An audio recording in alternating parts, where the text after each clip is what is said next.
right up these stairs, and to the corners, you'll find your restrooms. There are refreshments on the right-hand side. And there, of course, are people at the back registration table to help you with anything you need.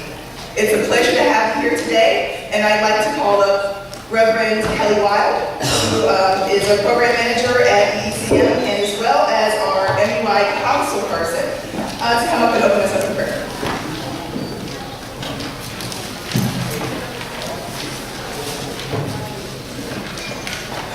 Let us go to the Lord in prayer. God, you are ever so gracious. You direct our steps. You guide our thoughts. We ask for your blessings to be upon this conference, to be upon the people that are here. Guide our discussions so that we may learn how to better live out our theology, that we may help, we may be in community with those that you have called us to, that we may have open hearts, open minds, to be able to show with every single act that we do, with every thought that we have, that it is an act of worship to you. Lord, we just thank you for this time together. We thank you for Kimberly and the work that she has been doing with the Urban Institute. We thank you for the plans that you have for that. Guide us, gracious God, in all that we do. We ask these things in the mighty name of Jesus the Christ. Amen. Amen.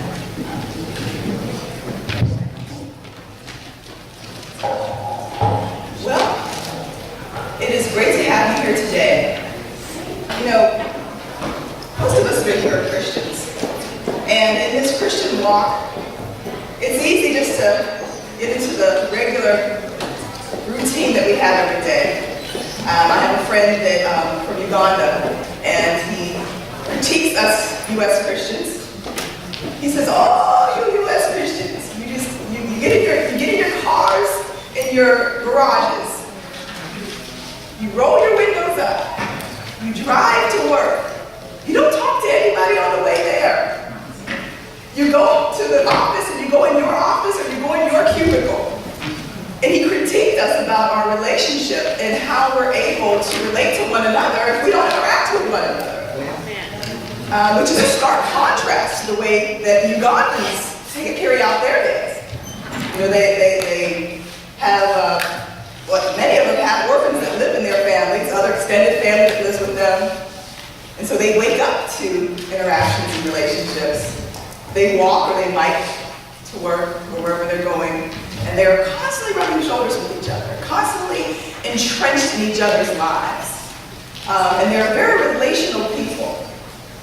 As we began to formulate this conference, we were thinking about the ways in which we carry out our faith. And oftentimes it can be in ways that are really isolated and really privatized and really individualized. And so, as we began to formulate the idea surrounding this conference is how can the average Christian, who we all claim to have faith, how can we allow that faith to actually be courageous in order for us to extend beyond our own personal purview and to actually affect lasting change, transformative change throughout our communities. And with that was the unction for this conference. We pray that that would be what you're able to receive while here. And on behalf of the Metro Urban Institute, which is far more than myself, which involves our Metro Urban Institute Council Chairperson, Arthur Smith, and involves our Administrative Assistant, Catherine Campbell, Yates. It involves Alan Irizarry Graves, who's our work study student, and a plethora of volunteers, both community as well as students. And so on behalf of us all, as well as our MUI Council, we want to say thank you so much for coming and welcome to our conference. At this point, we'll have Reverend Dr. William Carr, our president of Pittsburgh Theological Seminary, come as well. Great. Thank you very much, Kimberly. It's such a wonderful day and 2 days that we'll have here together. And speaking of not speaking to each other as we get in our cars and drive, I think we ought to just stand and pass the peace to one another. Just greet one another right now. Let's just go ahead and do that. Peace of Christ be with you. How are you?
Official welcome as president of Pittsburgh Seminary for all of you coming in. I know there will be many others coming. We have a big presidential breakfast tomorrow morning, and we have an amazing slate of speakers.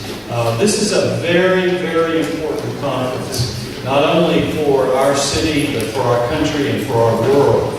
And so I'm thankful to Kimberly and Drew and everyone else on the MUI team who did such a lot of hard work to create this conference and invite all these amazing speakers. So thank you for coming. I know you're going to have a wonderful 2 days. Kimberly, who's next? What's next?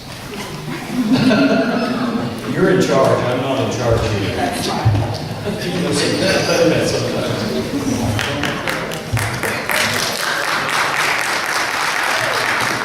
you so much, Dr. Carl. Metro Urban Institute has actually been around. Next year, we'll actually celebrate our 25th anniversary. It was founded in 1991, and we'll get some more of that into it. But we have actually one of our very first staff persons who's here with us today, who will do a reflection on Metro Urban Institute. Some of you are new to us, some of you have been around a while, but we kind of just want to have a historical reflection, and that will be by none other than Shane Austin.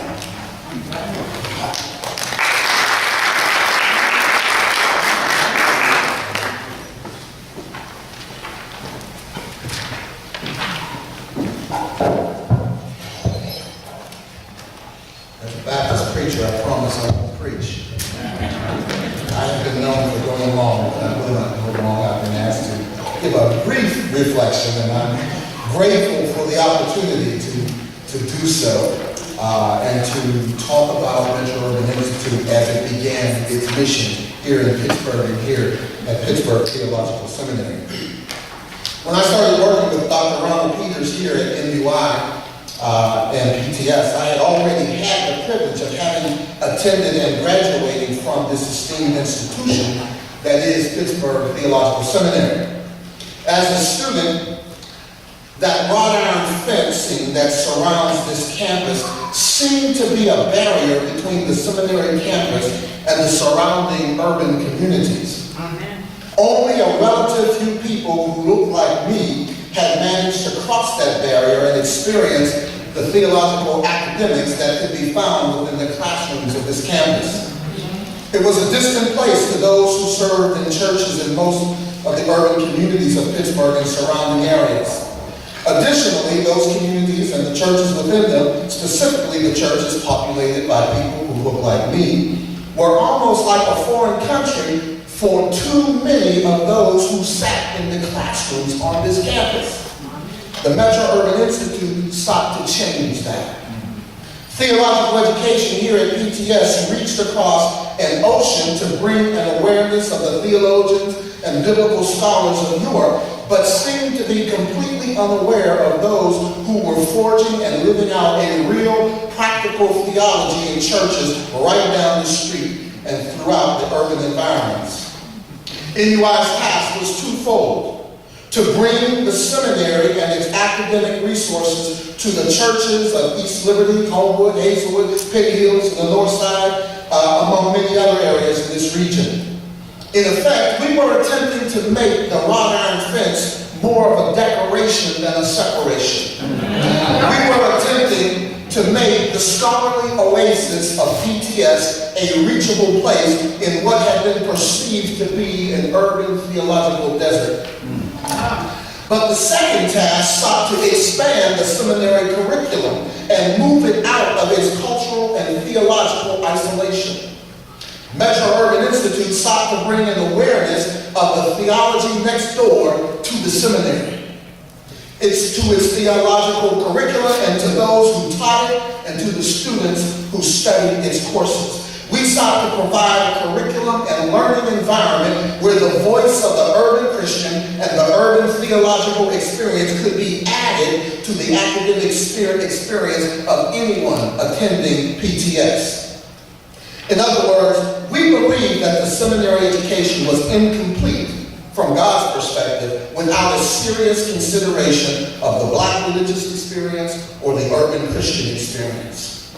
In these two tasks, NUI sought to make the seminary a vital part of the urban reality in which it sat, and to authenticate that urban reality as being able to contribute to the whole theological spectrum. To accomplish all of this, we had to overcome the perception of PTS that the fence and the gates helped to create. I'm being kind here. We had to also overcome the perception of PTS among many in the urban community who thought of it as a liberal, anything-goes institution. It was a perception which I must say seemed to be held by another similar institution in the area, whose name I will not mention. But we had to convince area clergy of the value gained by interaction at any level with the Metro Urban Institute and Pittsburgh Theological Seminary. We had to create interest, just as Jesus did with some of his disciples when he said, "Come and see." And then we had to develop a curriculum that would accomplish the goals of both aspects of our two tasks, which I mentioned a few moments ago. Fortunately, we were able to accomplish all of this through research, building relationships, and partnering with church partners and urban ministry leaders from across the nation who would come and serve as conference faculty. We were able to bring in people who worked on the urban front in ministry with lived theology, undergirding and guiding them, individuals including people like John Perkins, Johnny Monroe, Johnny Ray Youngblood, and Wyatt T. Walker, among many, many others. We created a curriculum that had an urban focus that could be studied by both the person working in an urban church or community, as well as the regular seminary student pursuing a Master of Divinity or similar degree. It brings me great joy to see this mission continue and even expanded today in what I believe has become a stronger Metro Urban Institute. My prayer is that NUI will continue in its mission, continue to tear down the fences that separate, and build the bridges that help us to realize in a very practical way the truth that Jesus our Lord taught us and prayed for us, that we would be one in Him. And it is with that in mind that I hope each and every one of you will have a great experience these 2 days, experiencing this conference and the faculty that has been brought in to present. God bless you. Thank you very much.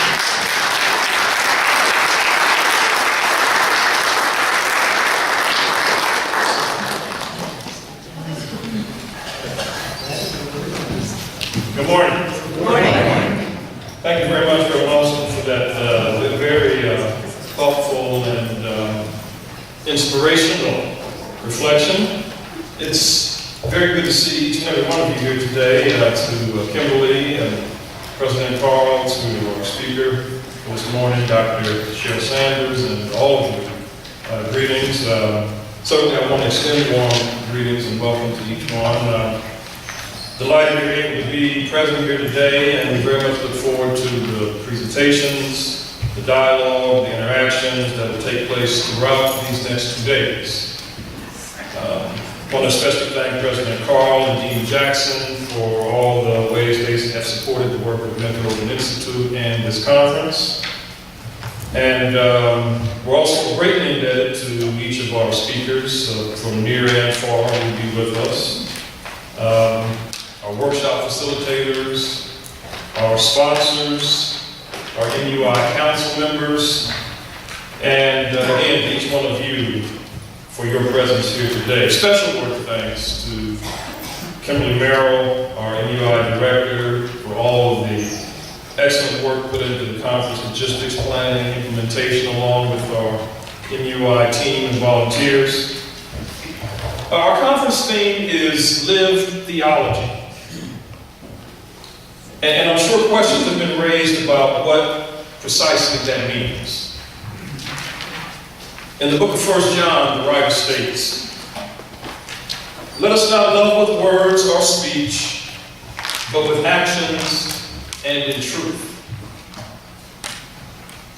Similarly, the writer of the book of James says, "As the body without the spirit is dead, so faith without deeds is dead." Both of these passages suggest to us that our faith isn't much good if it's all abstraction and no application. It isn't much good if it remains in the realm of lofty concept and doesn't break into the realm of human context. Our faith, our concepts, our preached word, our taught word, our theorized word has to become incarnate. It has to become embodied, or else it has no life. But what is also significant about these two passages is not just that words must be joined with deeds, but that the kinds of deeds toward which the passages point are costly, courageous, and transformative deeds. James' discussion of deeds is part of a larger discussion about responding to persons who have physical needs by providing them what they need, and not merely by saying to persons without clothes or food, keep warm and well fed. The discussion of deeds in 1 John is preceded by a verse that reminds us that we can't say the love of God is in us if we see persons in need and withhold from those persons that of which they are materially in need. The verse just prior to that elevates the requirements for embodied faith even more. Quote, "Jesus Christ laid down his life for us," the verse says, "and we ought to lay down our lives for our brothers and sisters." Embodied faith, therefore, if it is fully alive, life-giving, and lived into, is the kind which is costly, courageous, and transformative. Many have borne witness over the years to these kinds of embodiments of faith, and quite a few more will bear witness during this conference. This kind of witness has been embodied by Christians from all walks of life, and thankfully even by some involved in the theological enterprise and church ministries.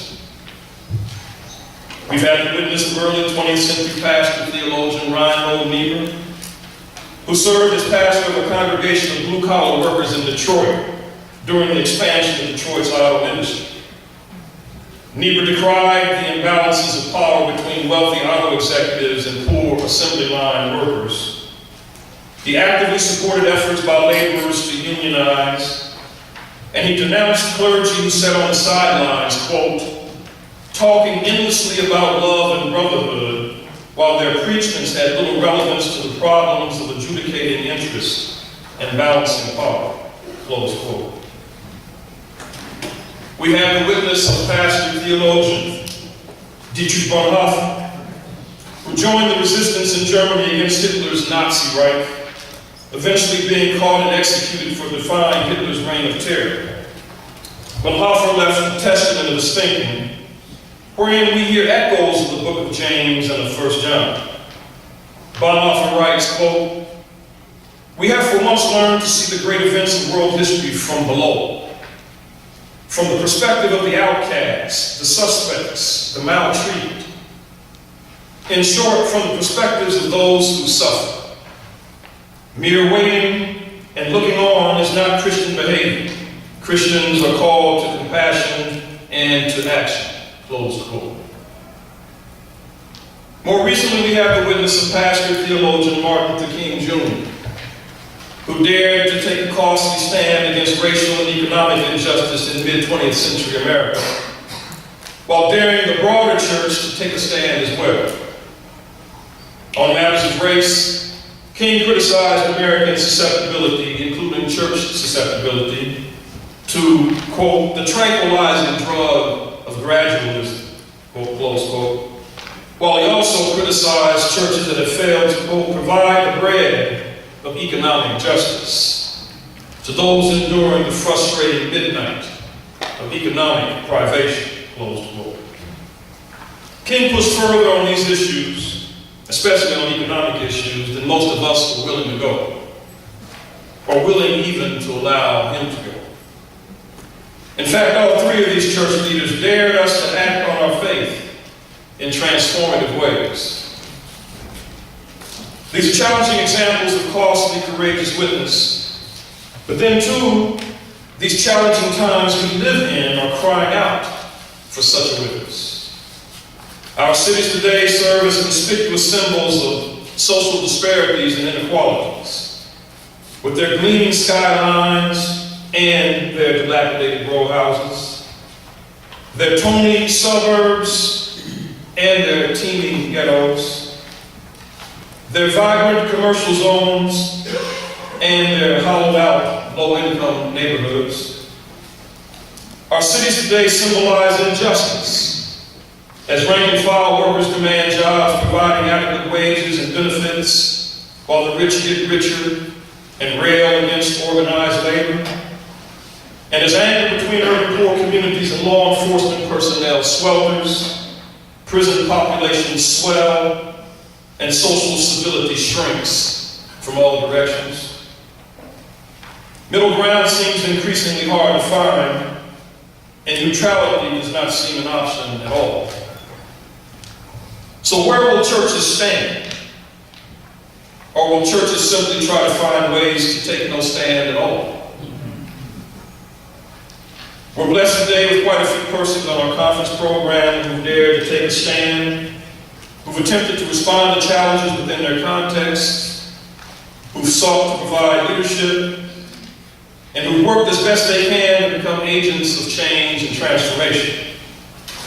Not everyone will lead great social movements. Not everyone will right great wrongs or slay great giants. But we can all find ways to act on our beliefs and hopefully make an impact on our world because we did so. Albert Einstein once remarked, quote, "The world is a dangerous place to live, not because of the people who are evil, but because of the people who don't do anything about it," close quote.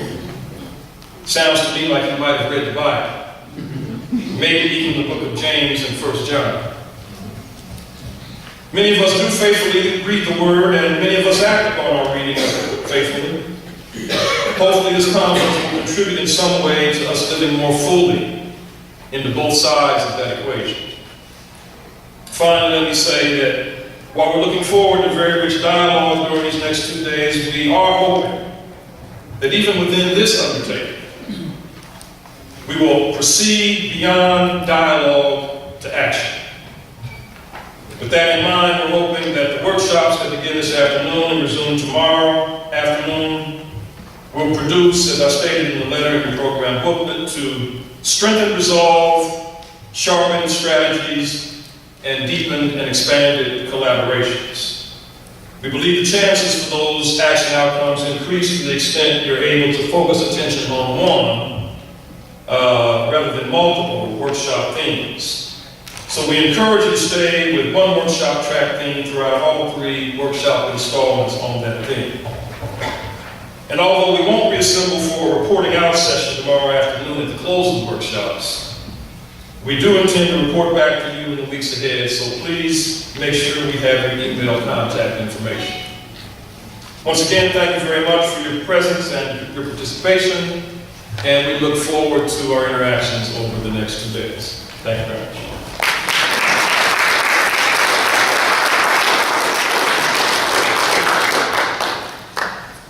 Our first speaker comes to us with a PhD in applied theology. How appropriate. She not only possesses a degree in applied theology, she has applied her degree in applied theology. The Reverend Dr. Cheryl Sanders is professor of Christian ethics at Howard University School of Divinity, and she's the pastor since 1997 of 3rd Street Church of God in Washington, D.C. Both in the classroom and in the community, Dr. Sanders has encouraged those with whom she works and interacts to embrace the tensions that exist at the intersection of our social diversity and our often colliding worlds. One of her most recent books, Ministry at the Margins, The Prophetic Mission of Women, Youth, and the Poor, positions socially marginalized persons as both a priority and an interpretive window in the reading of the Gospels. It's an analysis she addresses to the broader family of evangelical Christians to which she belongs, but it is also a blueprint for the approach she's taken in her congregational ministry. She has kept the struggles and concerns of socially marginalized groups at the forefront of her pastorate, especially against the headwinds of urban economic redevelopment approaches threatening to overrun the interests and concerns of residents in long-established, lower-income Washington neighborhoods, such as the one in which she ministers. Dr. Sanders is a prolific scholar, having published 3 books and more than 100 articles. She's a graduate of the Sidwell Friends School, now attended by Malia and Sasha Obama. She received her undergraduate degree from Swarthmore and her master's divinity degree and doctoral degree from Harvard University Divinity School. She's also been awarded honorary doctoral degrees from Asbury College and from Anderson University. She's married to Dr. Alan Carswell and is the mother of 2 children. I'm honored to claim Dr. Sanders as a friend and a colleague and to have her present at this conference today. Please join me in welcoming to the podium the Reverend Dr.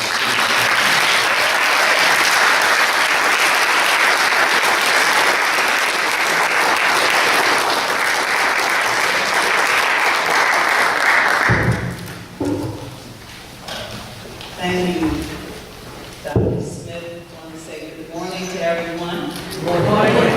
It's been a great privilege to be invited to share with this community. Thankful for our director and for the president and his gracious remarks. And thank you for your framing of the context of this conversation. And we're excited about the opportunity for dialogue and discussion. If you give me a moment, I'd like to include some visuals in my presentation, so just give me a moment to see if I can make this happen.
Okay, the title of my presentation is coming up now, Gentrification and the Sustainability of the African American Prophetic Witness in the City.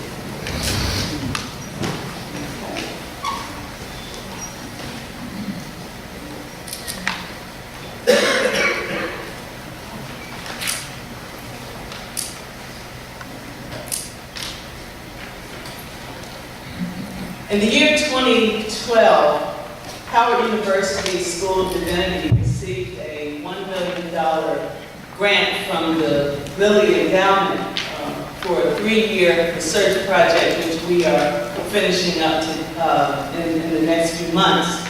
And the purpose of the grant was to study African American churches in 3 cities and in 1 rural location, and to document the best practices in those communities that lead to the spiritual, physical, social, and mental health of Black congregations. The title of our research project is Equipping the Saints, Promising Practices in Black Congregational Life. And we examine promising practices of Black congregations in these various contexts: urban, suburban, and rural. An explicit goal of our project has been to highlight and encourage reflection on congregational practices that promote wholeness and well-being, not only of the members, but also of persons in the surrounding community. African Americans, having experienced generations of exclusion from the public sphere, from their beginning in America, cultivated their own formative Christian practices as a testament of faith and of their desire to address critical issues pertaining to themselves in light of their experiences of God.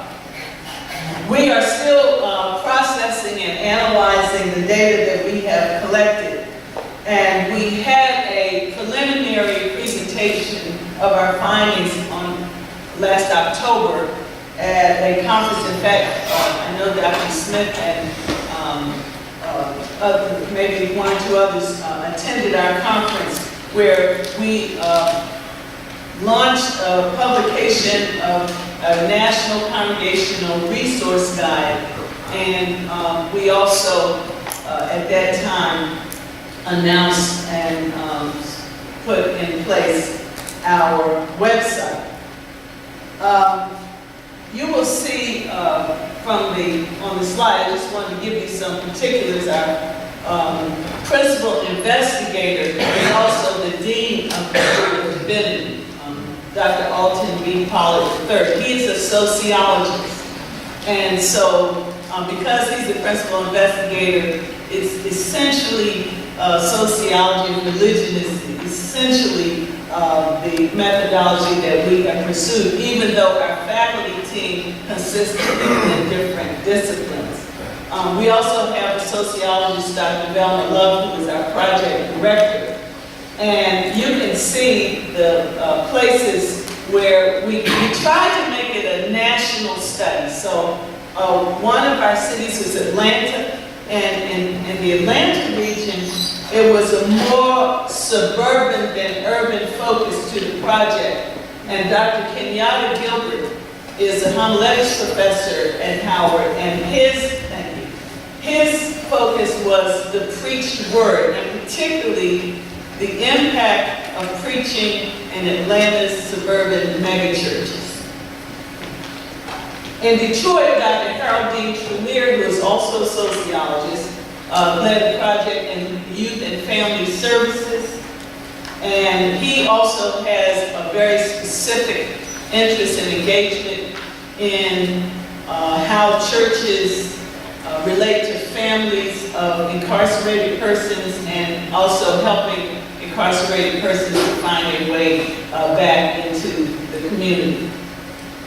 My topic is gentrification in the city of Washington, D.C. And because my project was located in Washington, we were able to actually do a little bit more in terms of working with more congregations because we were right on site. And when I say we, each of us had a research coordinator.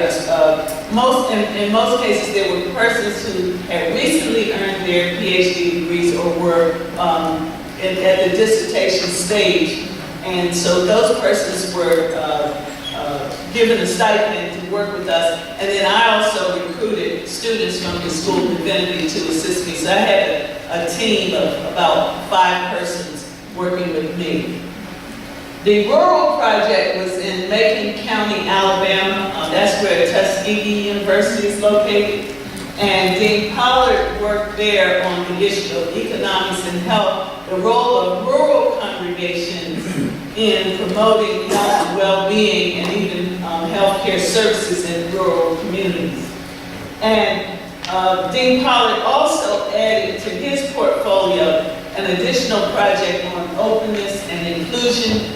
And that was it was not just in one location, but a national project. So that's just an overview of all the persons who were involved. This is just a screenshot of our website, and it's just blackcongregations.org. And we're in the process of redoing the website. I for one, wasn't too pleased with the way our website was put together. It's being refurbished, but we do have resources available there, and there's some videos from the project that you can access there, but it's pretty easy, blackcongregations.org, and I encourage you to visit that website. Now, I want to focus then our time today on the topic of gentrification. Within many metropolitan areas, I'm sure, including Pittsburgh and certainly in Washington, gentrification is a process that involves the shift of populations within geographic locations, resulting in the economic transformation of urban neighborhoods. As more affluent residents move in, poorer residents move out, while local businesses and residential property values increase. When the new home buyers and investors are attracted to neighborhoods that were once considered to be less desirable, one result is the displacement of persons who can no longer afford to live there. These economic shifts can also affect the viability of local businesses and congregations. And so we looked at the whole impact of gentrification, but we were particularly concerned, and we did interviews and we visited churches and attended worship services and community meetings, and we also conducted focus groups. But we specifically wanted to know, how does gentrification affect your life as a church? Your ability to do what you do as a church, and also how does it affect your vision, your sense of mission, given that you've got a shift in population, and that really was what we wanted to explore.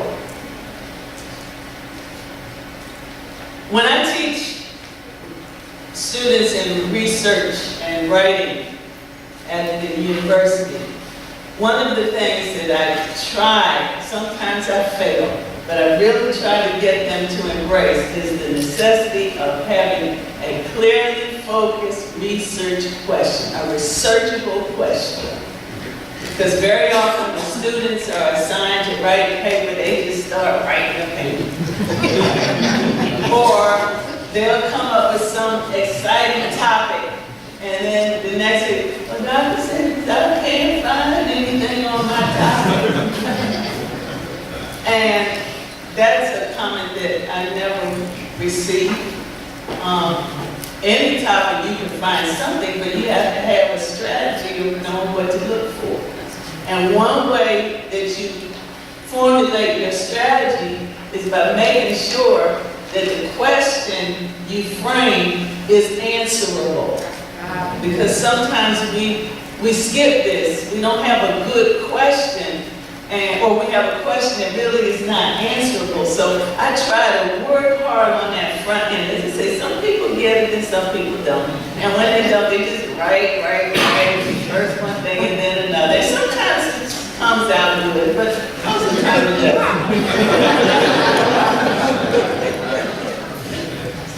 But we worked hard to focus our research questions. And they're not complicated, they're just answerable questions. What has been the impact of gentrification on Black church congregations in Washington, D.C.? That's the basic thing we're trying. And so if you have your question stated simply, then it helps you to stay focused and not get off or distracted. I mean, there may be other things that you look at, but you can stay focused on your research if you have a good question. How have they survived? And you can even truncate that question. Have they survived? And then thirdly, what can other congregations learn from their experience? Because we found that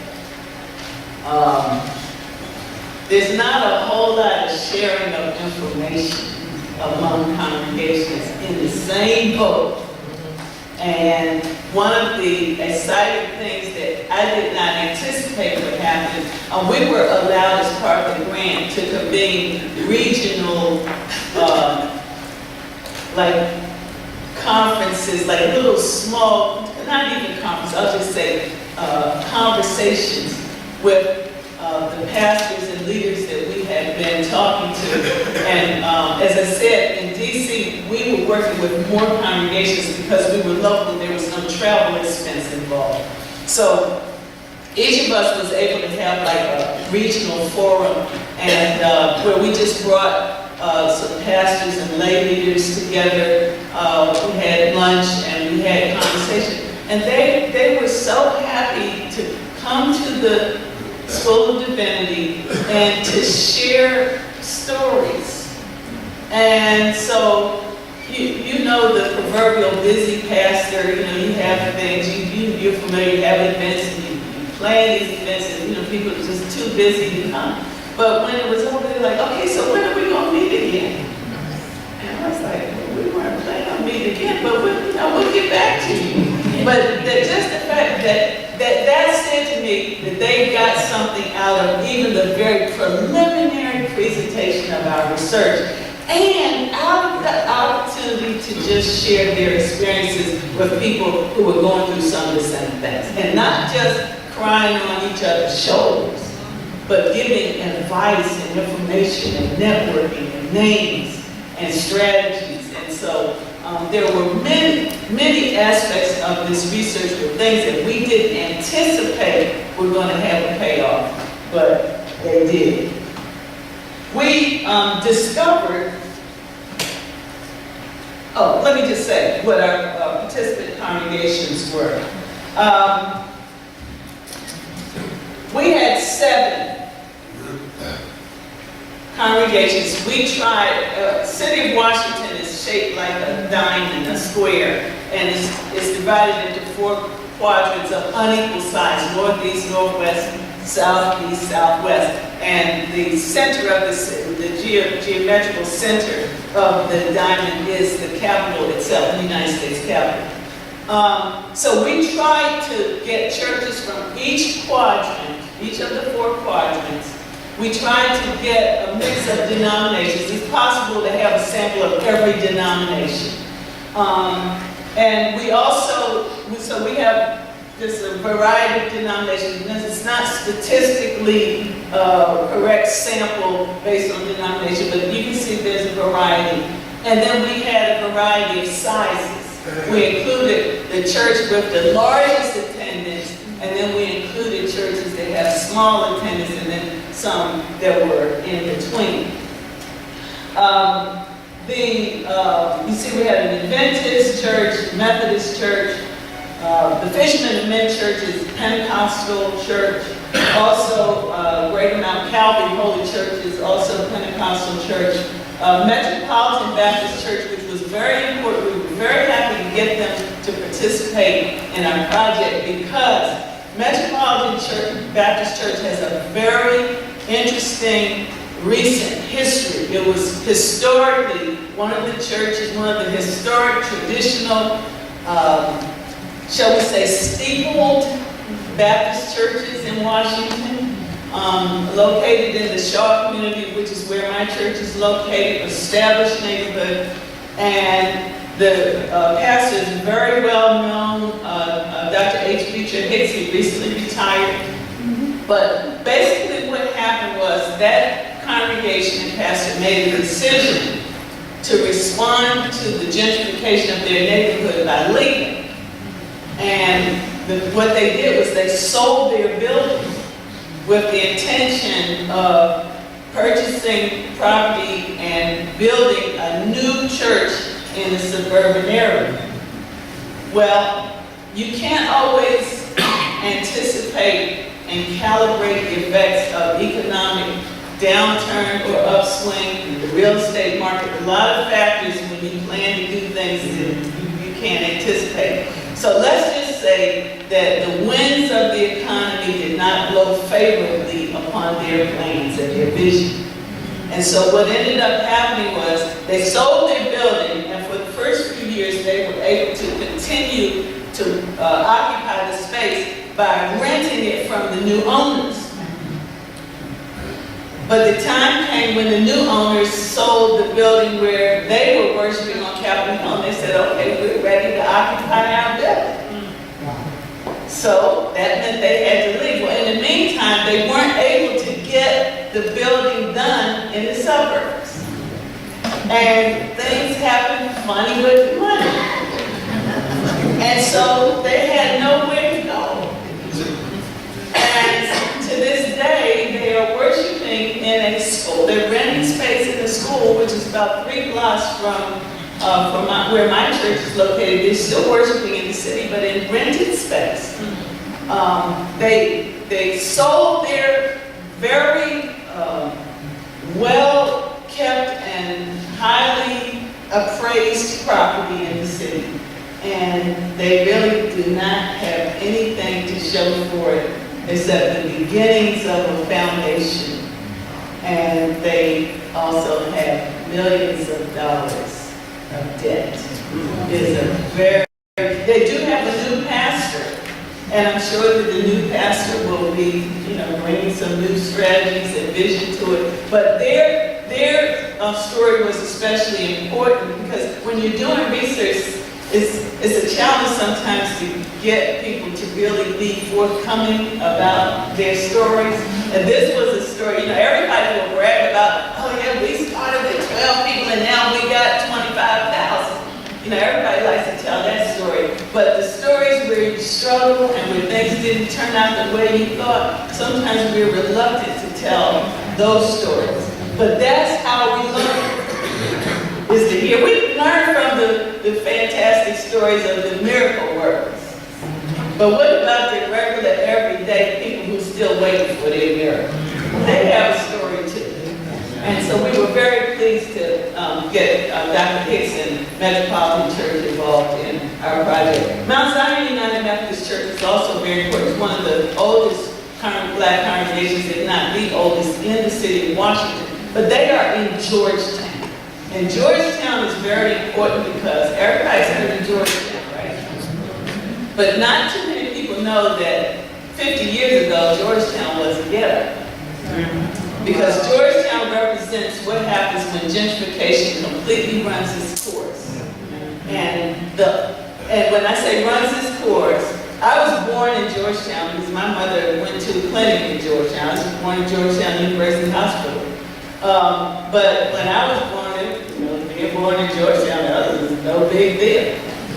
But now, the only vestige of the Black presence in Georgetown that remains, other than the people who patronize the bars and the boutiques, they're blacks among them, of course, are about 4 or 5 black congregations.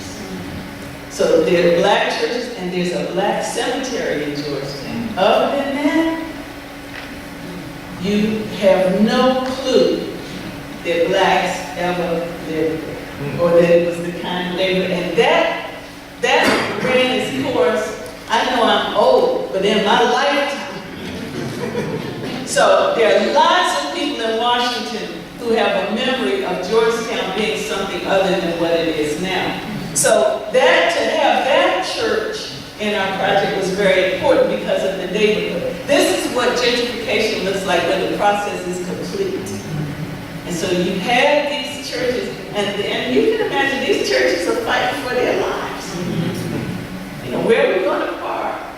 How do you do evangelism in Georgetown?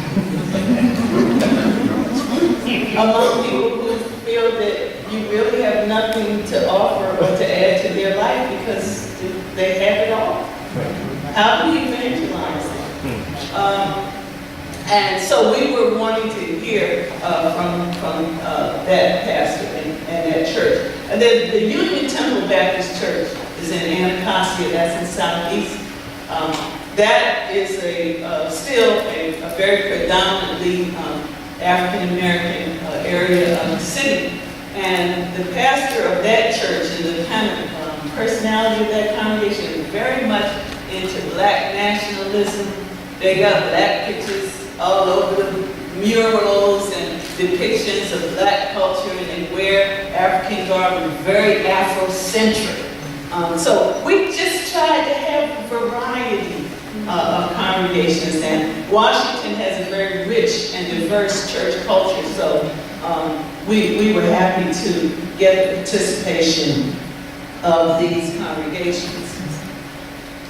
Here are our preliminary findings.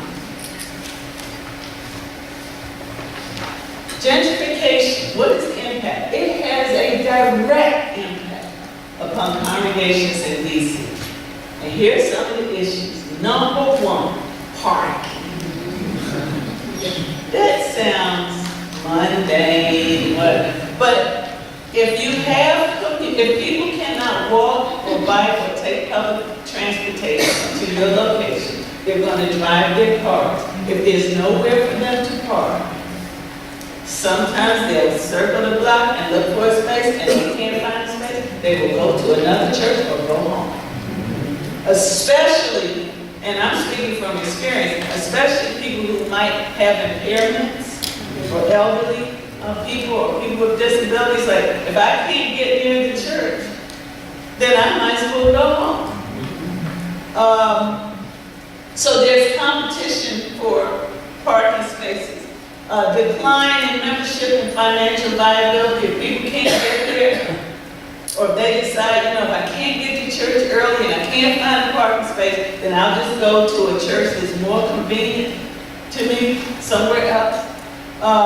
So decline in membership, and when membership declines, your financial viability declines, because as a general rule, black churches do not run on endowments. They run on offerings and tithes.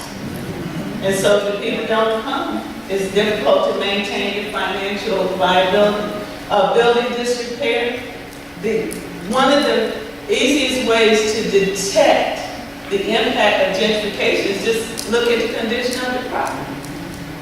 Because when the gentry, not the majority, but when the gentry purchase property, they purchase property with the intention to upgrade, to invest. And many churches, for whatever reason, either that, we call it deferred maintenance. Just give it a nice name. But it's building disrepair. Stuff that needs to be fixed and painted. Property loss. And that has to do with property taxes. We own a number of houses, and we have for several years, properties in the same block where the church is located. If the the property is not being used for ministry, then it is taxable at the highest rates. And it seems like the city is aggressive about tagging property for even punitive in the property taxes. Well, this also applies to residents. There are people who've lived in a community, maybe they own their houses free and clear. They've lived in the community for a long time. Then all of a sudden the property values go up. But what if they can't afford the property taxes? Then they lose their homes. They might sell, but they might, what if they're with houses, they don't have the money to keep the property up? They might get tagged as being condemned or having some kind of penalties imposed by the city. And then the next thing you know, the new owner is a developer and the property almost overnight becomes market rate housing for different kind of residents. Historic preservation. That's something that I'm very well acquainted with at 3rd Street because we had a community association. Community association is a good thing in general, but the neighborhood association where we are made a decision that they didn't want our church to expand. And so behind our backs, without our knowledge or consent, they had all of our properties landmarked by the DC Historic Preservation. So we didn't know it. When we went downtown then to get a permit we were going to demolish a building that was falling down anyway, and we were going to build on that plot. We were told, oh, you can't tear that building down because it's been landmarked for historic preservation. What that means is that you can't even put a doorknob or a windowsill on your property without their permission. And their permission includes a very elite, intelligent aesthetic that is inaccessible to people like you and me. So when they say, well, it has to be this way, not that way, and you question, oh, you only question that because you don't have the elite, esoteric insight into aesthetics and architecture that we do. So that becomes a very difficult challenge, historic preservation. It's generally a good idea because in my travels, I've been to cities that don't have any notion of, in fact, I've been places where it seems like they don't even have building codes. People just build anything anywhere. The idea of historic preservation is a good idea, is to preserve the look of the urban landscape. That's a good idea, but it can be used against you, and particularly against churches to keep us from, as I say, doing expansion or upgrading our facilities in a way that we feel will serve the best interests of the people. Preliminary findings. Church members have negative feelings about it, feel threatened by gentrification. They feel disconnected from the community. I have a next door neighbor in the church in the block who is Russian. And it took me a while, you know, you work with people, and Washington is a very internationally diverse place, but he was the kind of guy, let me just start with the kind of person I am. I'm the kind of person that when I'm coming in and out of my residence and I see my neighbor, I always speak to my neighbor. Just say hello, how are you? You don't have to have a long conversation. You don't have to hang over the fence. But you just wave and say hello. And this guy would never respond. He said, hey, and he would just not respond. And it took me a while to figure out. I said, well, maybe it's because he's, you know, his culture or his nationality, that's the way they operate, they don't speak. So at first I was kind of offended by it. I said, well, you know, that's fine, he doesn't speak. But then we had to go to one of so many community meetings, and he showed up at this meeting, and he not only showed up at the meeting, he was very forceful in his advocacy on behalf of the church. So I'm sitting there listening. Just the same guy who doesn't speak. But that doesn't mean that he's not observing and engaged in who we are and what we're doing. And so sometimes I have to learn, you can't assume anything about your neighbor until you know them. And you might assume because of someone's behavior or their color or their nationality that you don't know whether they're for you or against you. Now, there was a method to his madness because he was also wanting to expand his property. He needed our consent, but that's how it works, right? You help me, I'll help you. Is that what neighbors do? I must admit, I feel disconnected from him, but there have been places of connection. And that including when things happen overnight and we're not there, and he will give us a call or a heads up, that something is going on. We got this from Willie Wilson, pastor of Union Temple, the Afrocentric Church. Churches must grow, change, or die. You can't just camp out when these shifting populations and all these things are happening in the economy. You have to change, grow, or die. And churches are resilient despite the challenges. That's what we discovered. That's what we were listening for. The question of survival. Have you survived? How have you survived? And what we're listening for, looking for there is resilience.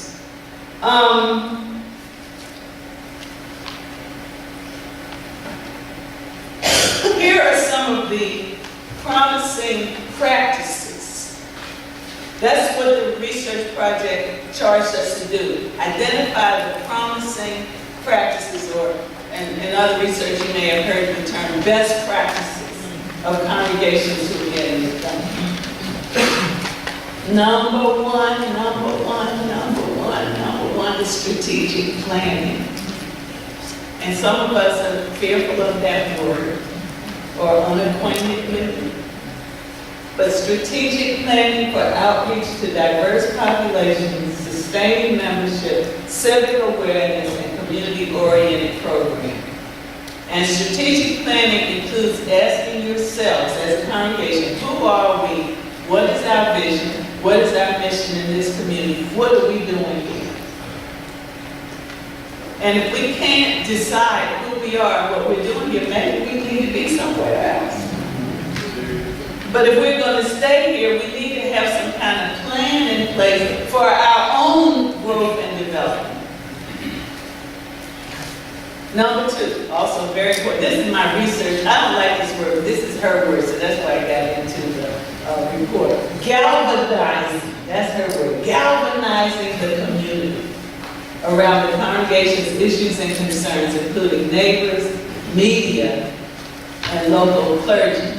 One of our churches, Fishermen of Men Church, Pentecostal church, that some years ago, there was this historic movie theater. And the congregation purchased the movie theater and turned it into a church. And then that congregation moved, they bought another property and sold it to the people who were there now. They decided one day they were going to do some renovations to the exterior and the interior. It's very nice. It's not the kind of movie theater you go to at the mall, but it's this big old grand theater.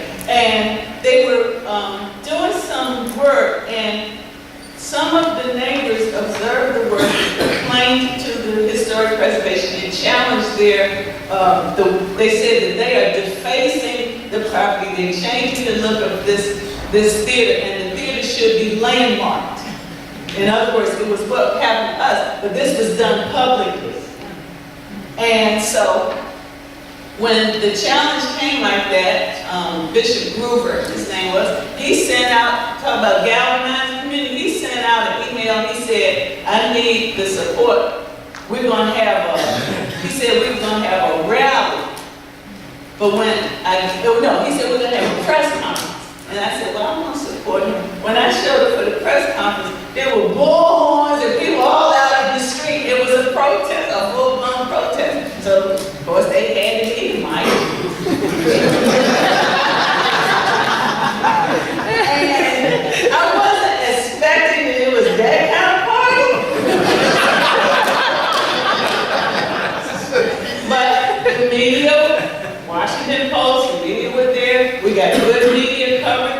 And he called on his friends, his allies, his supporters to come and help them take a stand. Now, that's the street movement. Y'all still gotta go downtown. And so I went to support them in the hearing. Let me just tell you what happened, if I can just make it succinct, because the hearing went on for hours. So it's always our lawyers versus their lawyers, right? So the lawyers on behalf of the historic preservation, remember these esoteric intellectual people who know all about the history of architecture, blah, blah, blah. And they were talking about the aesthetics of the building, that this shouldn't be tampered with, this. Well, then the church's lawyers got up. They probably were trained at Howard University, but I didn't ask them. And see, the historic architecture people, they have slides and, all this history. Well, when the church's lawyers got up, they didn't have any slides. They said, this movie theater dates back to 1920, whatever, when they had silent movies. And this theater was known because it was a whites-only theater. And black people couldn't come here to watch a movie. And that was his claim to fame historically. It was a whites-only theater. So then the board members were like, oh, this theater has no historical meaning, no historical. And so, boom, they won the case. Because the architectural historians had conveniently left that little part out. Now, was it relevant to where the theater, whether the church should put a particular color? Not directly, but the politics of the situation. It's one thing to stand out on the street and protest, but it's another thing to go toe-to-toe with the people who make the decisions inside the building. And so we were very pleased that church, now it costs them, it costs a lot of money to defend yourself in those kinds of situations, but they were able to win the case. The building was not landmarked. But it showed me that, we can win. We can win. Forming business, civic and business partnerships. This is related to that point. Partnership is not always about protest. Partnership is about what do we have in common? How can we help and support each other? What is it that my group's mission is that connects with your group's mission? Or are we trying to help the same people? My way of putting this as a pastor is, are we trying to elevate? If you're trying to elevate the quality of life in our neighborhood, I can work with you. Even if we don't agree on other things, we can agree on that. So forming partnerships, civic and business partnerships, is very important. This is how you survive. This is how you thrive in the face of gentrification.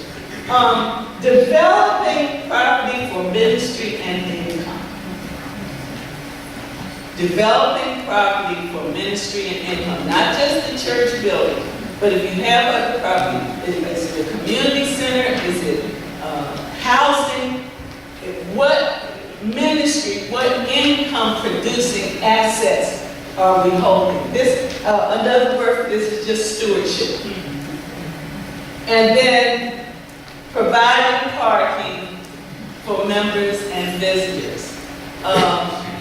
If you do have a guest, a person who comes to your church for the first time, do you have the hospitality of even being able to welcome them to park in your vehicle? Now, in suburban churches, one thing that suburban churches tend to have is just acres and acres of parking. There's a church in our Church of God movement. I was flying to Oklahoma, and I was on the plane, and there were these church ladies. They were obviously church ladies who were sitting around me, but I didn't know them. But when we were getting ready to land, one of them turned to me and asked, and I said, I'm going to visit such a church. As it turns out, it was their church. And after I got to Oklahoma City, I found it seemed like the whole city goes to this church. And they were talking about, these ladies were talking about the parking problem in their church? The parking problem in their church is that when you ride the golf cart from the parking to the church, your hair gets messed up.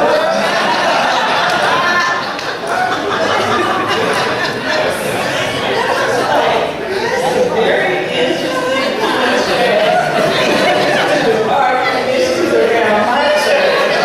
It's like every wind blown in the golf cart.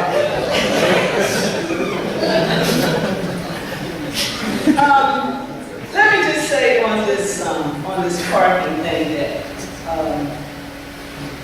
some years ago, actually 2003, so it's been 12 years ago now, Dr. Brent Coffin, who was at the time at the Kennedy School of Government at Harvard University, wrote a case study based on me and my congregation. I work at 3rd Street. And you can get this case study online. It's easy to get it online. The name of the study is Models of Collaboration, Churches, City Hall, and Community Change. I was a part of a 2-year executive session at the Kennedy School of Government that brought together big city mayors, pastors, and community development, faith-based community development leaders. And we would meet every 6 months for 2 years. And so it was a very interesting, engaging conversation with the faculty of the Kennedy School of Government. And so Dr. Coffin came to Washington several times. He visited my church, and we spent a lot of time in conversation writing this case. They use cases for teaching. And so this was a teaching case. And you, as I said, you can get the full text of it. It's about 30 pages. But you can easily access the PDF if you Google it. And one of the things that he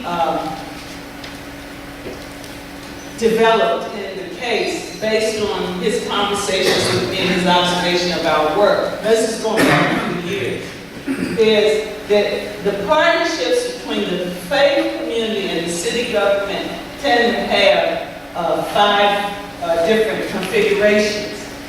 First is special access, and that is when powerful religious leaders trade their support for resources or favors from city government.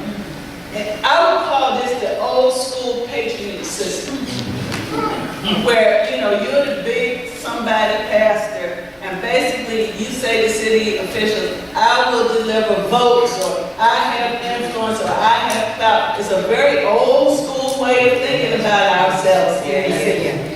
But that we should have some special access because we have a clergy college. Just on yesterday, I was not in Washington yesterday. I was in another meeting in Ohio, but I was connecting with a group of women, clergy women, who called a press conference on Capitol Hill to advocate on behalf of Loretta Lynch, who is the nominee for Attorney General, and her confirmation has been delayed. And when the email went out to come down there, they said, well, please wear your clergy collar. I don't even have a clergy collar, but they wanted to make a statement. We are clergy, and we're demanding that Loretta Lynch be confirmed. Well, we'll see how much impact it has. There was a time, clergy collar really meant something. Well, we'll see. Number 2 is community organizing. There was a time when people respected the church, reverenced the ministry. I'm not sure we did. Some of us think we did. But I think we're looking in the mirror. Gazing in the mirror. Community organizing. Faith-based community organizing is a model that seeks to mobilize the poor by means of grassroots organizing through communities of faith to assert collective power, forcing the government to address priority issues identified in low-income communities. This is what I call the hardball approach. That's the in-your-face protest, the bullhorn approach. We're going to bring a whole crowd of people, we're going to shut it down. That's the hardball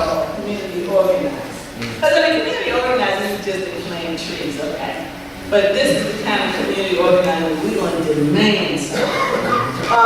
Exilic separation. Now that term exilic comes from my book Saints in Exile, Doug's book number 4.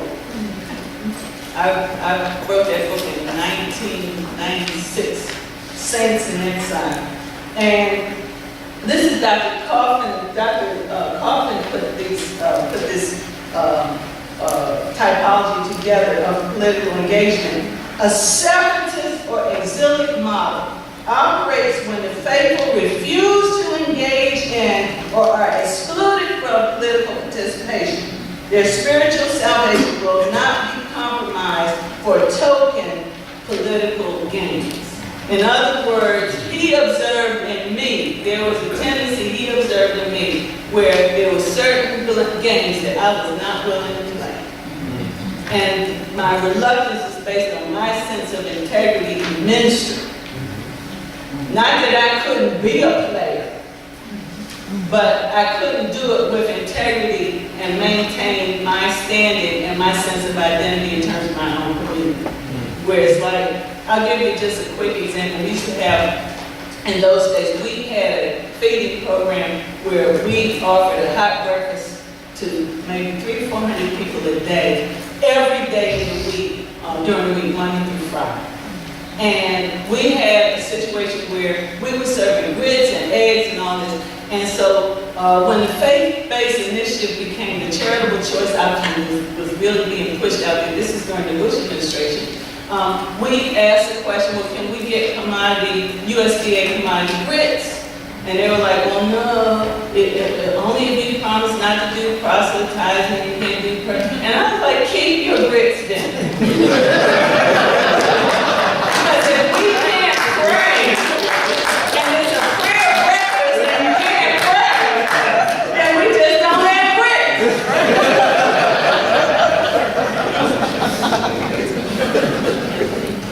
So you draw the line somewhere. But there are many congregations, many pastors who, we don't have to draw the line, just show me the money.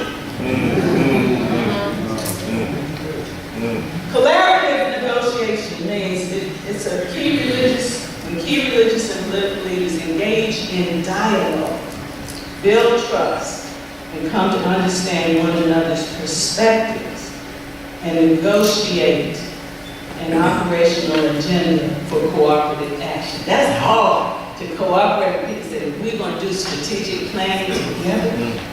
That means you got to lay aside ego and so. Community development is, now this is not Brent Coffin, this is Cheryl Sanders. Community development model, I sort of tagging it onto his form.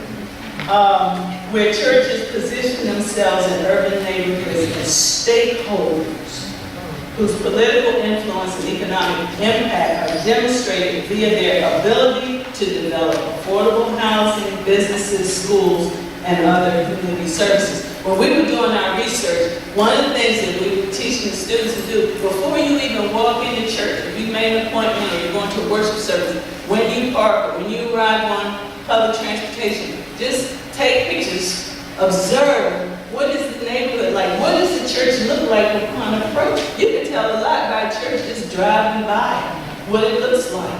What's the silent, I call it the silent witness of the church. Does the church have a lot going on in the community, or is it just kind of, very kind of small? Not just small in the physical sense, but gated.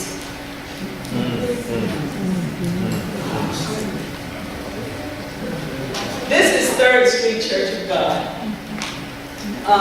The part on the far left, the church-looking structure, was built in 1947. The building in the middle is an apartment building, church purchased in the 1960s, and for years we used it as our Christian education building. We had Sunday school classes here. This building is the new thing we just built. It was just completed a few months ago. And you can see that it's like the old building. under historic preservation, when you build a new building, it has to look like an old building.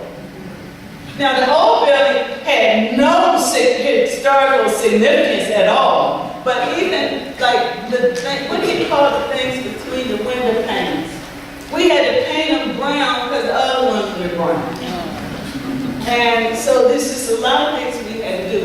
This is a very complicated project because the new building, you got two old buildings and a new building, and tying them all together, making them accessible. We put an elevator in the middle of the middle building, and I just could go on and on and on about what happens when the floors don't match up. When you put a new building in an old building, and trying to tie them together, it's very complicated. It was so bad that the building supervisor, after about 18 months, he just quit. He was just like, I can't take it anymore. But it took us 12 years. We had it done.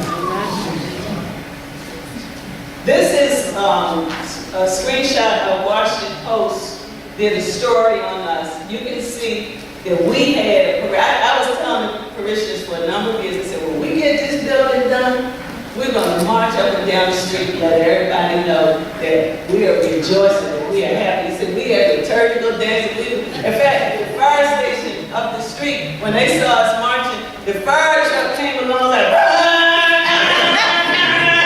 so we made a big splash to thank God and celebrate in our communities that we were able to get this done. And the article is available online by Emil Harris. He does a religion week for Washington Post. It's a very favorable article.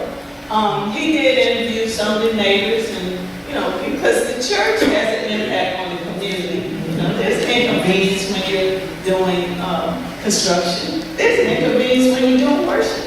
Because if I lived next door to a church, I wouldn't want to have to compete to park my own car in front of my own house. I mean, there's a take and give element to this. But we were very pleased to get, as I say, favorable coverage. You see from the headline, for DC's 3rd Street Church of God, expanding, renovating wasn't easy. And so the article gives an account of some of what we experienced. What I found out, when you feel sometimes when you're doing these things that you're operating in isolation, but the silent witness. Our church is located at the intersection of New Jersey Avenue and New York Avenue. If you're familiar, it's the heart of the city. It's the entrance to the 3rd Street Tunnel. The commuter traffic from Maryland, Virginia, they all kind of converge there. So there are there are 10,000 cars a day just pass in front of our church. And it's one of the busiest intersections in the whole city. So we have people from Maryland, DC, Virginia every day who drive past our church.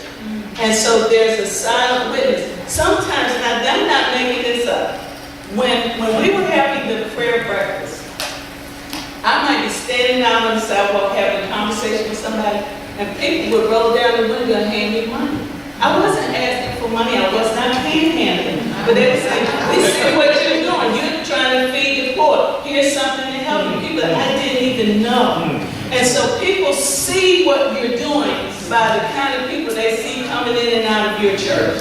So when we're building, people are like, oh yeah, we saw that church is building. And what it meant to the community is everybody's not leaving. Y'all, if you're building, that means y'all are going to stay, and that you all are concerned about your life as a congregation contributing to the viability of this community.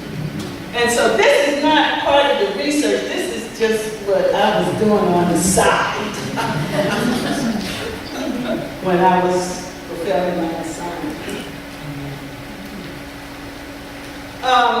I'm not going to, I know that the time, how much time is it? 5 minutes. I'm going to speed through the rest of this, but I'll just show you, I'm going to shift from a mundane level to a little more abstract level. What are the options that urban congregations have, particularly black congregations, in the face of shifting populations from a theological perspective. Very quickly. Freedom to retain a culturally specific denominational identity and membership. I call this cultural denominationalism. If you've ever read H. Richard Niebuhr's classic text, The Social Sources of Denominationalism, where he talks about essentially the European ethnicity that undergirds many of our North American denominations, including Presbyterianism and Lutheranism. They all map back to some particular, I'll call it ethnic group, just a general term, or nationality, but it's generally European. The black church kind of functions the same way. I'm not talking about Baptist, Methodist, Pentecostal. I'm saying black churches, there's a certain kind of ethnic, cultural connectivity that identifies a church as a black church. And I don't have to be of that denomination to be at home in that church, because I can kind of anticipate what songs they're going to sing, how the preacher's going to preach, how the ushers are going to usher. I mean, the fact that they got ushers. There's certain things, it's a cultural denominationalism. And that's a way of sort of forging and maintaining your identity. But people who don't share that nationality so have to make some adjustments. Just like if I go to, and I go to all these churches, Lutheran church, Catholic church, Methodist church, I have to make adjustments. But I don't go there. I mean, I've learned how to make adjustments. They're not going to sing the same songs that I'm used to. But, you know, I don't have to go there and protest. I just get with it. Okay? So here's the question. Does it work the other way? Are the people of that other ethnicity going to come into your black, culturally specific denominationalism and be at home? Or they say, oh, no, I can't worship like that. Second, freedom to reconfigure missional and denominational identity to attract a more culturally diverse membership. Now, I call this, my term, televangelical multiculturalism. And why I call it that is the template for this more diverse kind of thing is televised ministries. They have the same look, they have high production values, they sing the same song, they wear the same, even the attire, you know, this sort of business, casual, high-end, what the pastors, you know, wear.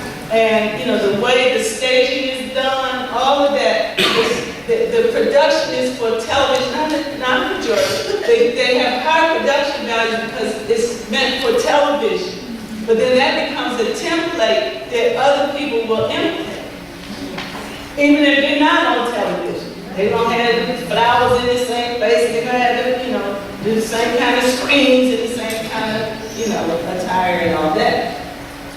So it's a multiculturalism that's based on what we see on television. And then the third thing, another strategy, freedom to relocate to a less densely populated and more hospitable environment. I call that agile opportunism.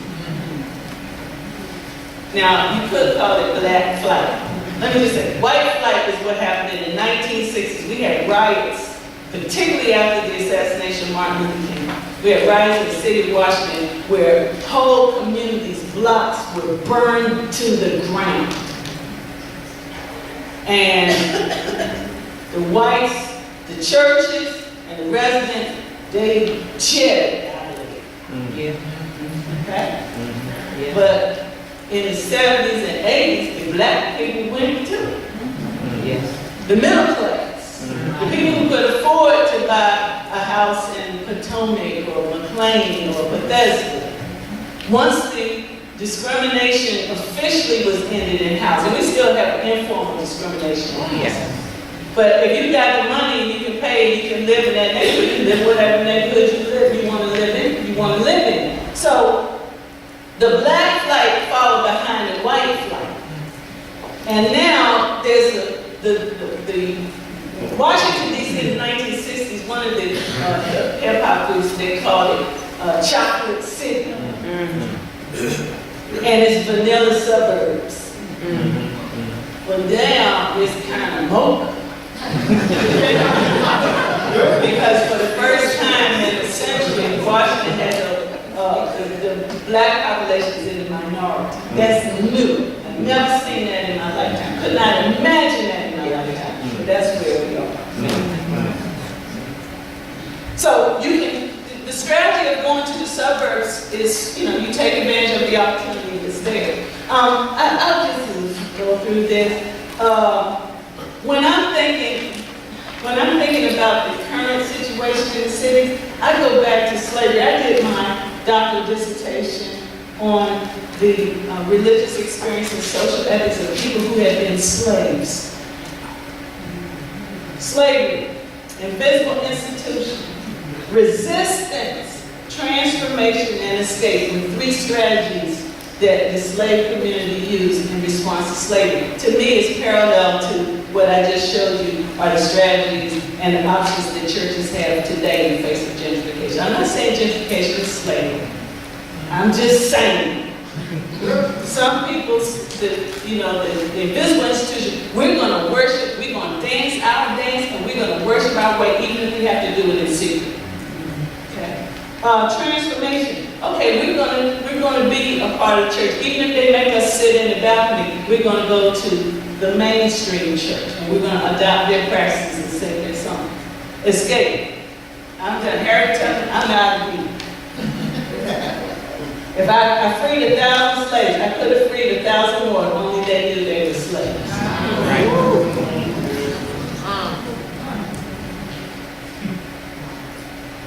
So we have conservative, progressive, and opportunistic as three ways of thinking about our options.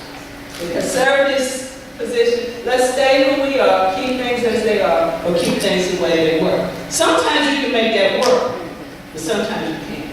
Progressive, let's change who we are so we can implement our vision of the way things ought to be. And opportunistic is let's move and let's see what happens. I put those three up there, just not one is right and the others are wrong. It's just three different ways to think about what our options are, to strategize how can we fulfill our vision and mission in the face of shifting population. I'm going to stop there. I know I'm way over time, but thank you for your patience.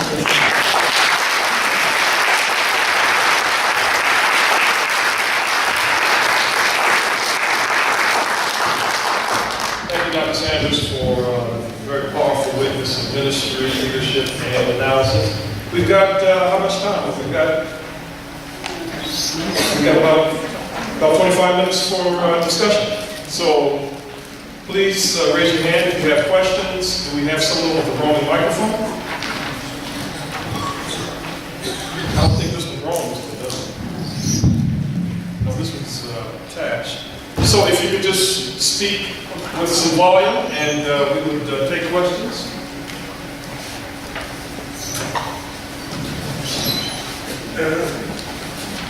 Dr. Peters. One of the challenges, and I thank you, Dr. Sanders, for a marvelous presentation. I am really thrilled by the work that the Howard Divinity School and people are doing in that. The focus of that study and its rootedness in the necessary and important discussion of the Black church is very important. But one of the things that haunts me is the incessant racism in our country that says that whatever emerges out of the African American experience has no relevance to the European context.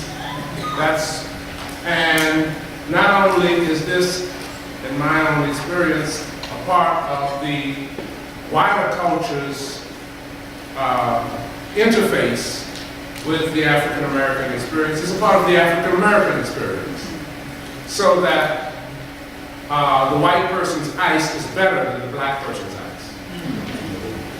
And therefore, when we're talking about moving from, particularly your discussion about denominationalism, which is right on, this racial mindset that we have seems to suggest that when an African American context moves toward multiculturalism, it is less able to do that than a Euro-American context, which can do the same thing.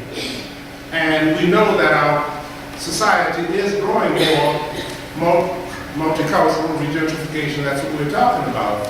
And so, what does this portend for historically black institutions, not only churches, but educational environments? Because we see it clearly in academia.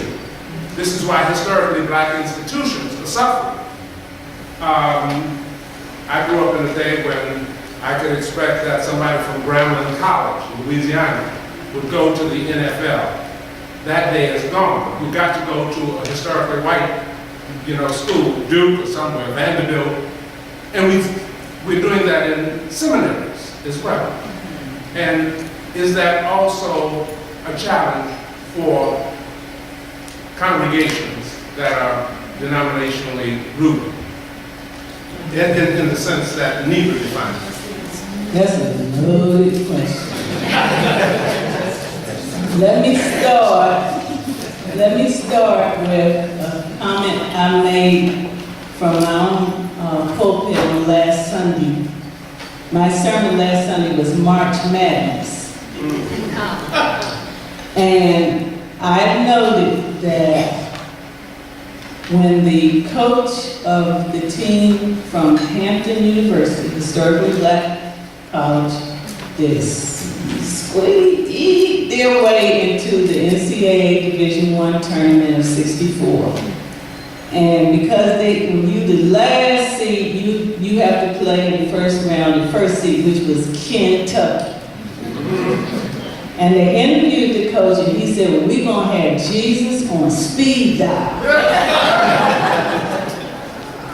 Which kind of a reference, you have Jesus call them up and tell them what you want. They just didn't have the right number.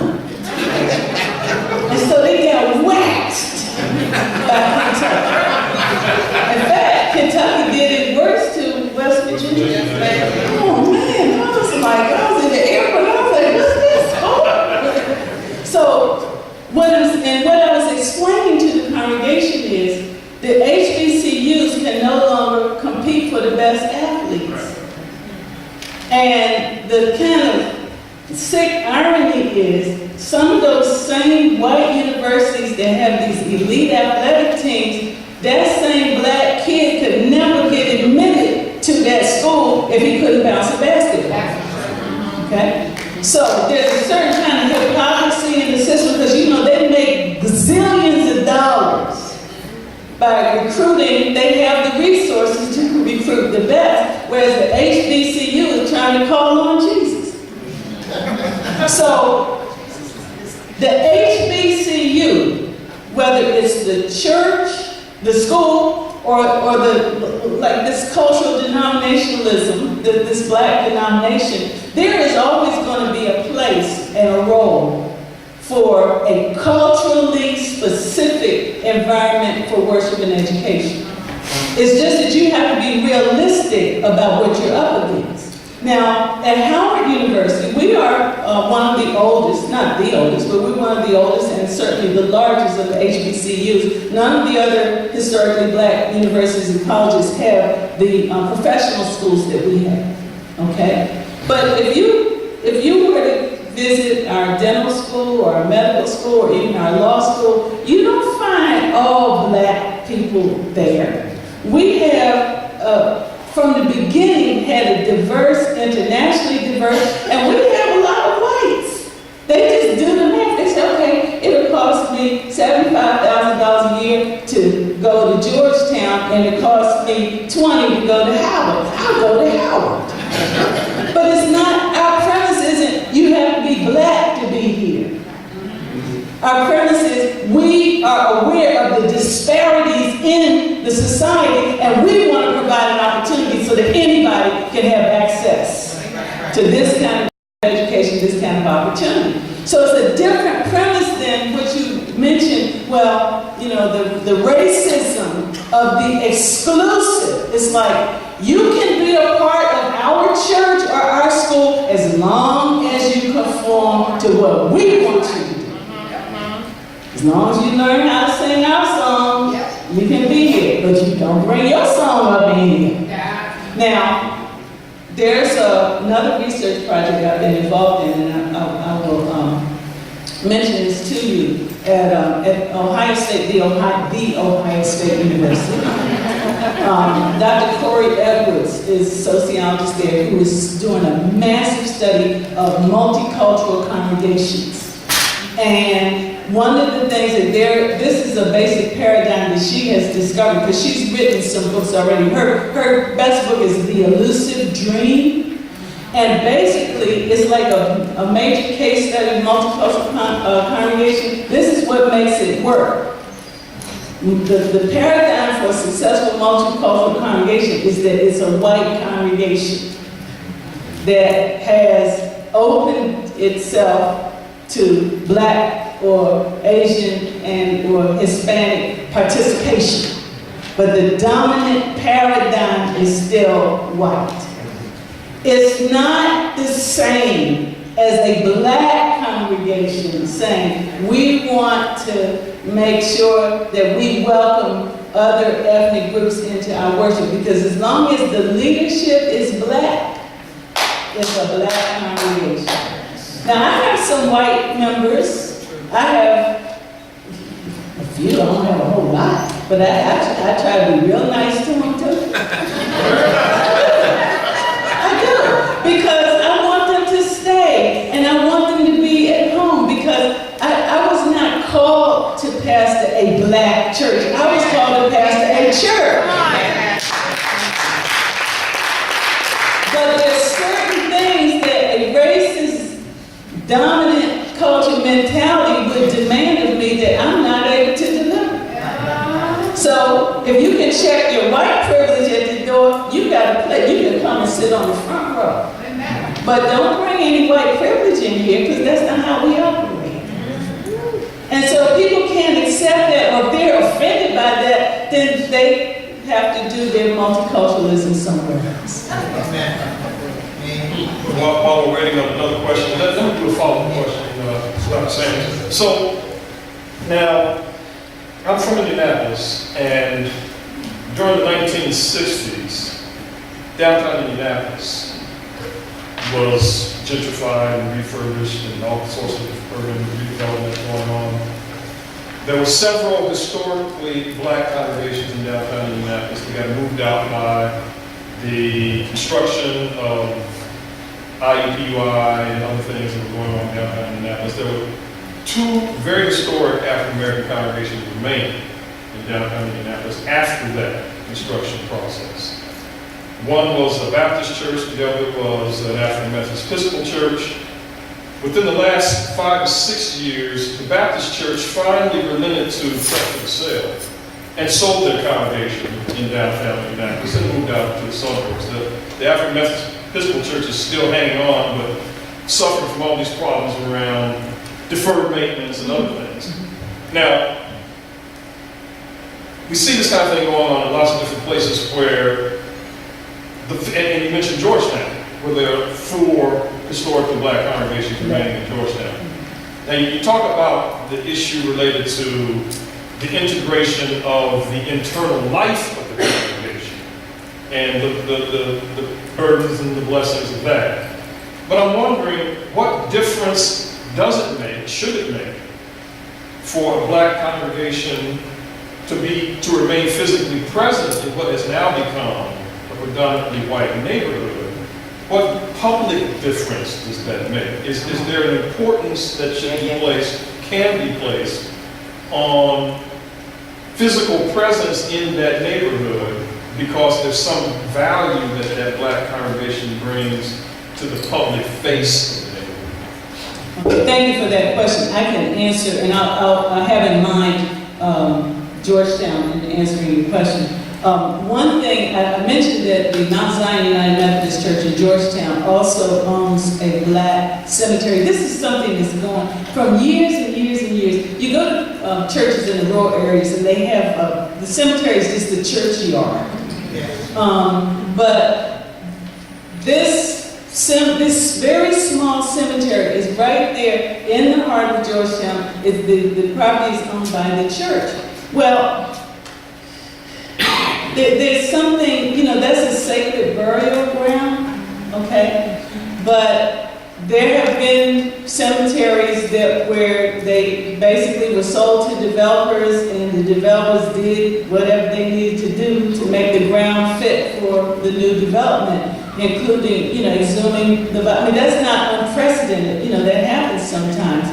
But the question is, do you want to keep, and this is what they're wrestling with, they want to keep that cemetery with its signage and just as a testament, not just to we're a church trying to hang on, but this is our heritage.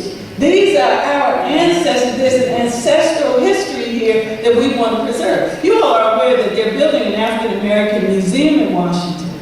What I found out some months ago is the site on which is being built on the National Mall. That was a slave market. It was one of the largest slave markets in the United States. It was right in Washington, D.C. But see, all of the historic memory of that is gone. How important is it to keep that memory alive? Now, I'm going to show you the very last slide that I did. Oops. I skipped it. Okay? The missing element in the American dream is the memory of suffering. Lament. Now, lament is two things. Lament is feeling bad, but lament is feeling sorry for what you did. It's feeling sorry for what happened. Sometimes you lament things that are out of your control, but then sometimes lament includes repentance, restoration, reparation, whatever, that serves as a template for justice. So it's not just lament, it's like, okay, how can we fix this? Some things you can't undo, but you can resolve going forward not to let it happen again. Amen. Traditional black churches preserve their ancestral memory of suffering in these 5 ways, in their liturgy. I'm talking about, back to the cultural denominationalism. One of the things, even if we just do it once a year, sing one spiritual a year, Amen. Black History Month. Amen. We sing all those other songs, but the prayers, the benedictions, the special days, in the liturgy, in the worship, do you remember the suffering? I'm not saying that every service has to be a funeral, but if you forget, then you will lose hold of the justice. Hymnody, the spirituals, the gospel blues. I'm amazed now. I wrote a piece on gospel choirs on the collegiate campuses. I'm amazed now that I hear gospel choirs on campuses. They don't sing gospel music. They don't even know what it is. Because the only music they know, well, let me not say this song, because then I might offend somebody, but it's only that contemporary, multicultural TV music. That's all they know. And they think they're singing gospel. And they don't even know the blues. They don't even know, the pentatonic scale. They don't even know that. Worship performance, praise and dance. Okay? Most churches have some kind of liturgical dance and praise, and all that's good. But there's one of the distinctive features of the invisible institution was the shout. They call it ring shout and a dance.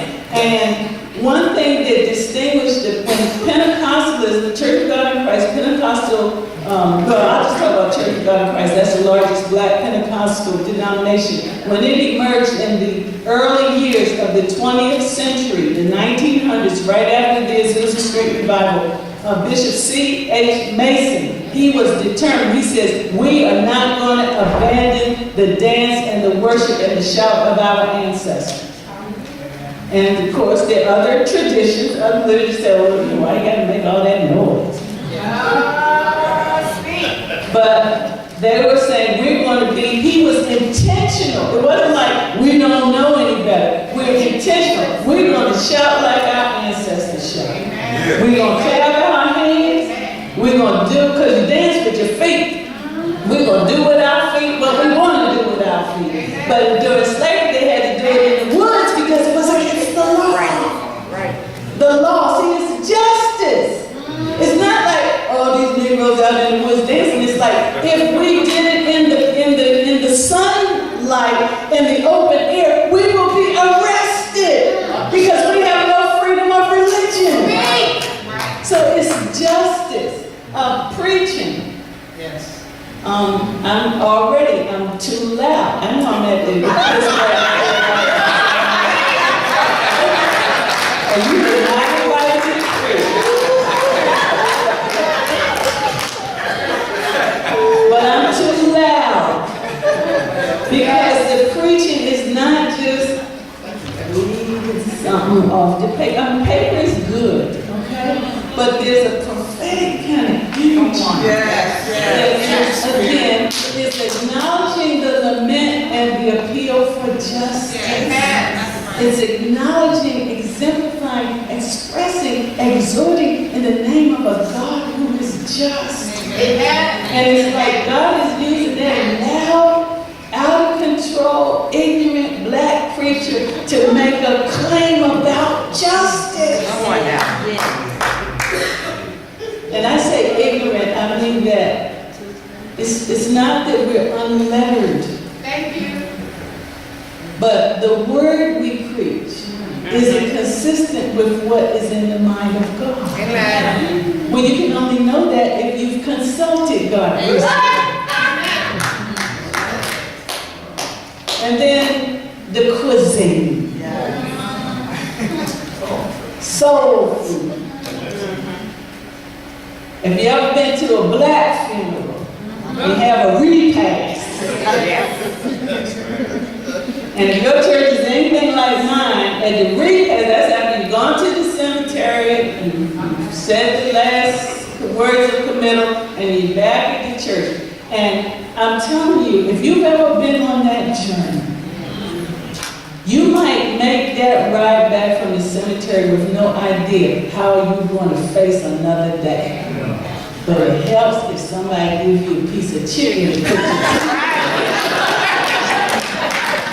some mac and cheese. It helps as you're trying to recover. Now, it's not from a health perspective. But every now, in the Bible, you have feast days in the Bible. And on a feast day, you're supposed to eat high on the hog, because, the Old Testament. You're supposed to have, the fat and the wine. You're supposed to feast, but you don't feast every day. See, that's where we get all mixed up. Then we go home and eat the same thing. But every now and then, there's a special communion. That we have, I'm not really joking about it, because I had a family one time where it's a family, there's a man with young kids, and it was just a tragedy. He died very prematurely, and he was an Army officer, and the Army had put on this big thing, because he was an Army officer, active duty, armed his cemetery, all that. And there was the military families that put on the repast on the grounds of the Arlington Cemetery. So it was a predominantly white group. So we went to it, and the widow, she was saying, they said they would do the repast, they'd do it for us. And I said, okay, that's great. And so we walked in the room, and it was like bologna sandwiches. It was a lot of them.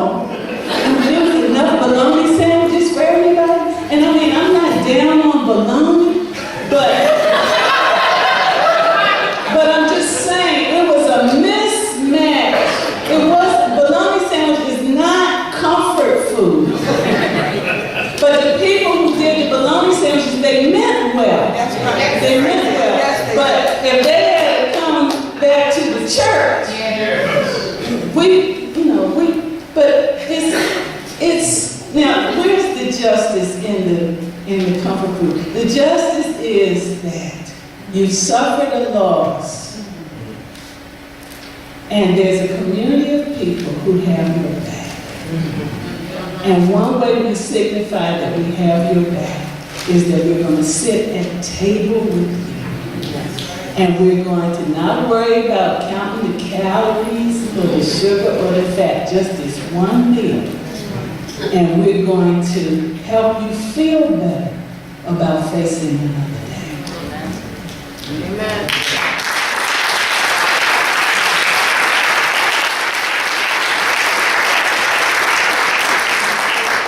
Thank you, Dr. Sanders. This has been a wonderful start to the conference. We appreciate all that you have brought and all that you do and will continue to do. We're going to call up Kimberly Merrill again to fix some logistics, probably about some comfort food.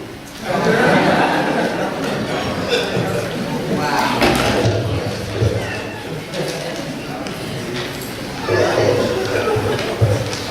I think this is comfort food to me.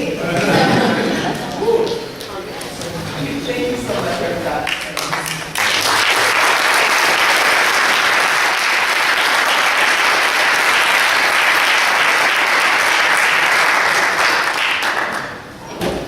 You know, and we have Reverend Dr. Ronald Peters in the back.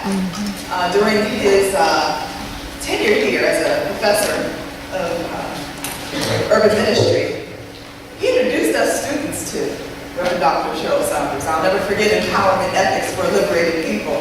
And so thank you for that segue, and we're very grateful to have you here as well. He's one of our honorees throughout the conference, and so we'll be announcing more of that as we go. By way of announcements, you should have seen in your packets where we are live tweeting. And I've been following some of you tweeting with us. So get out your phones, tweet PTS now, tweet MUI, Live Theology. We want this to trend. Those are already in your program booklets. Also, we have free Wi-Fi. Those instructions are in your program booklets as well, so you can take advantage of that.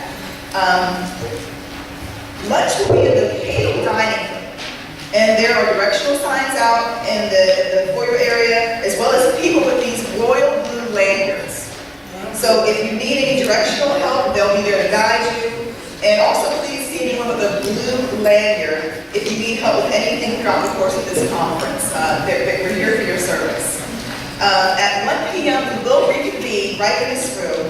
And one other thing is you'll notice on your name tag, if you have MP right here, that means you've already paid for a meal plan. And in the top left-hand corner, you should see a dot. That corresponds with your workshop track. Track 1 is a green dot, and that will be in room 104. And we'll have some directional signs out there to reiterate this. Also, track 2 is a blue dot, and that will convene in room 210. And track 3 is a yellow dot, and that will be in room 204, all located in Long Hall, which is the building right next to where we are in the chapel right now. With that, thank you so much, and we shall see you in the lunchroom, and we'll reconvene here at 1 o'clock.